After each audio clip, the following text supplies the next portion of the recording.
So this week we watched Priscilla. This movie is very scary, which I guess if you're gonna flip the story where you're looking at it from Priscilla's point of view rather than Elvis's, like I guess it definitely is gonna be scary because as most of us know who knows the history of that situation, Priscilla was a literal child. She was 14 years old when they met and started going out. He was 24, I believe, a grown man.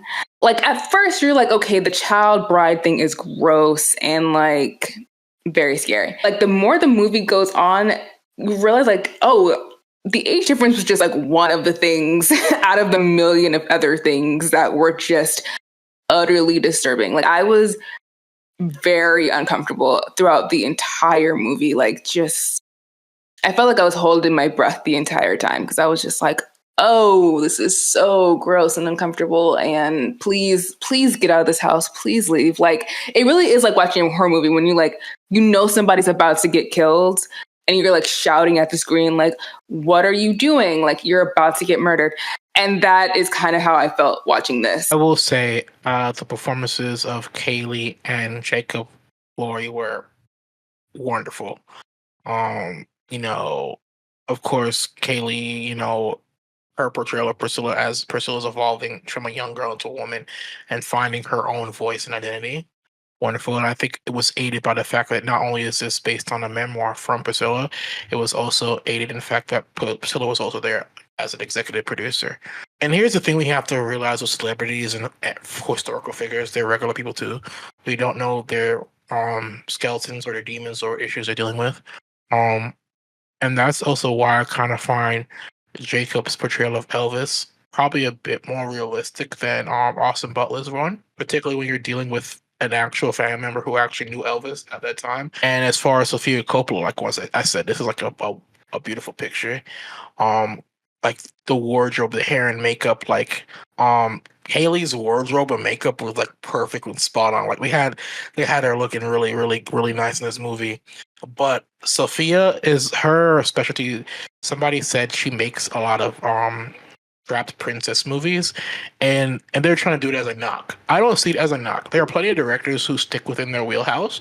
Like nobody complains about George Lucas doing purely sci-fi and dabble in adventure serials. Him and Spielberg. Like every director has their wheelhouse, and I feel like the perception of Sophia doing tortured princess or trapped princess pictures is because I think you usually gravitate to content and stuff that you can relate to on a personal level.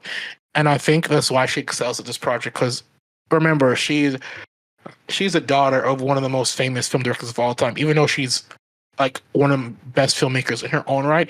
So she can kind of relate to the characters that she's, telling the story of, Priscilla, the Virgin Suicides, Marie Antoinette. Like, so and I love that Sophia doesn't have a lot of dialogue in her movies, and that's very intentional. Like she makes sure that the dialogue is sparse because she wants you to feel everything the character's feeling just by their body language, just by their facial expressions, and the situation presented.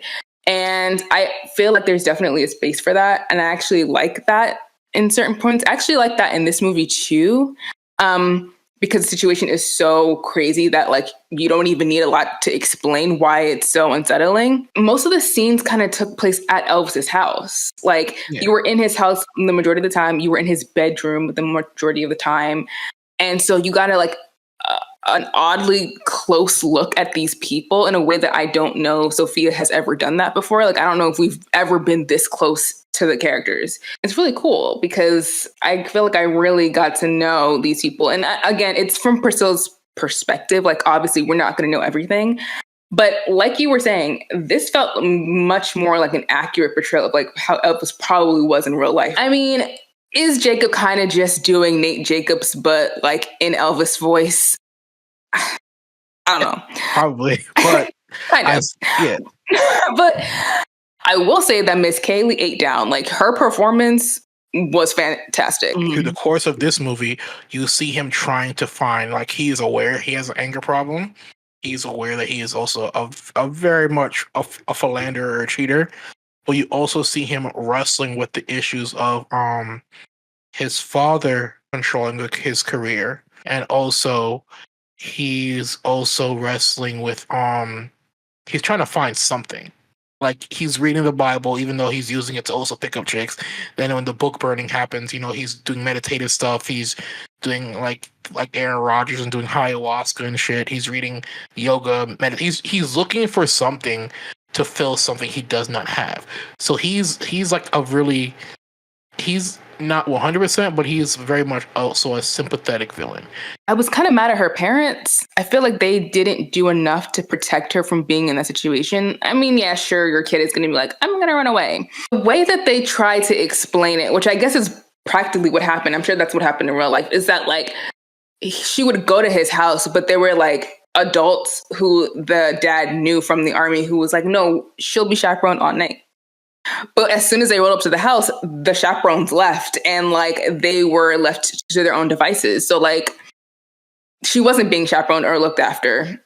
And what I'm saying is like when she actually left the house, like they shouldn't have let her go to Tennessee either, like on a vacation. But when they were like, we're going to put her in school here and don't worry, she's going to be chaperoned by my folks. Like, what are you talking about? Like, this girl is not leaving this house. Like, she's still underage. Like, she was still 17 when she left her house and like her parents let her go. And then I was mad at the people at his house because their interest is looking after Elvis. Like, they don't really care about her. Like, they're going to make sure she has food and a place to sleep. But in terms of like her actually like her well-being, like they're not interested in that. It was hard for me to feel bad for this man because like even though like you said, he was trying to find ways to, I don't know, connect to something else because everything in his life seemed very superficial. And I get it. Like when you're a very successful person, everyone in the world wants you. You have all these opportunities. But you're also like constrained because you have a manager who's keeping you on a leash. Your father's in charge of all your finances. You can't do the roles that you really want to do because everyone just sees you as like, a show pony. I get it. And I get it's like the 60s, like women were expected to just stay in their home and not do anything. But I guess from a 2023 lens and just being a woman, like it was so frustrating the fact that like, he wouldn't even let her like have a job really. Like he wouldn't let her do anything. Like she was trapped in that house because he just wanted her to be there 24/7, even though he can go out and do whatever he wanted to do. She was still obligated to stay home and keep herself cute for whenever he decided to roll back up. Like the nerve, the audacity of this man. Like she was his emotional crutch, and that's how it kind of played off of. And that scene in particular where he's listening to other artists, particularly this is a known thing. Elvis jacked a lot of music at that time period from black artists. So they're listening to other artists to see who they can sample from or re-record for his projects. And even he himself, like these are all bad. They need to send me something good. And like you said, his friend is there as a yes man saying, no, but this is nice, this is nice, this is nice. And Priscilla has the same opinion as Elvis. That's what scene got. That's why that scene got me the maddest at the most, because she shared your opinion that what they're sending you is trash, and you lashed out at her for agreeing with you. That's when you could see that that's like a real issue. I think that it was good at how it uncovered or revealed what abuse looks like, because it really started off really tiny things. Like he would say things to her, like when they were back in Germany, like, oh, just stay the way that you are now, sweet, innocent, young. And then it would go to being like, oh, let me choose your clothes. Like this color looks good on you. This color doesn't. Do something different with your hair. Do something different with your makeup. A groomer. Literally grooming. Literally groomed her. But the thing that I found, and he was also physically abusive to her too. The thing that I found crazy was how he was sexually abusive to her. Like the fact that he, because when I heard the story about how they were like together and naked in bed, but they didn't have sex, I was like, that sounds like some BS. Like that doesn't even sound real. But when I watched this, I was like, oh, like he is withholding sex from her because out of like some control, like mind game thing. It was really messed up because he wasn't having sex with her, but he was cheating on her. Like, and then there was a moment where he admits it, where he's like, yeah, like I did it, but like, listen, you're the girl for me. I was like, oh, this man is sick. This is a sick, sick, twisted person. It was giving me so much of like Princess Di, like young Princess Di and Yes. Charles. Yes. It was giving me that. Just in the way of like, this person's already super famous. It's not like she met Elvis when he was like coming up. Like he was humongously famous and even more famous when he went back from the army. And the idea that someone that important zeroes in on you, a very normal person, you're not a famous actress or a famous singer, you're just like a normal schoolgirl. And that this person, this star, is giving you all of this attention and making you feel special.